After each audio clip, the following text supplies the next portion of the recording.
I've got the angled back tenon on one of my arms already cut, so I can explain to you how to navigate these cuts on your table saw.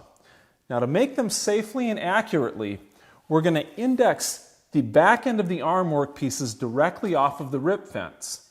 Now, that's a safe procedure to do because we're not going to be creating any offcuts producing these tenons.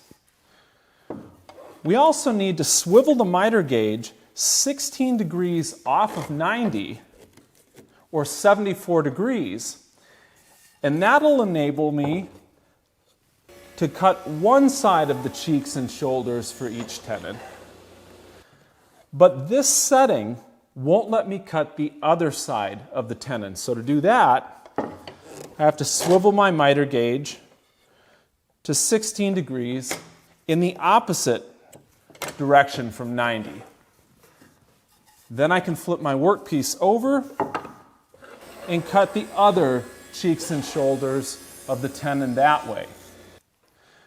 What's important when you're making these cuts is to not change the position of the rip fence, because that is what's going to keep the shoulders of the tenon aligned across the workpiece.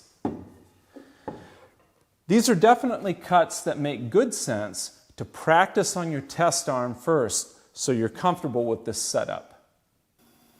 Over here at the bandsaw, I'm completing the front leg and arm tenons by trimming their short shoulders and cheeks.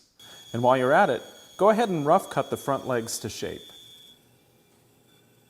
You can also rough cut the bottom edge of the arm to shape now too. Now this is where the mortise for the front legs will eventually go. But leave the top of your arm blanks flat and uncut for now. You'll see why shortly.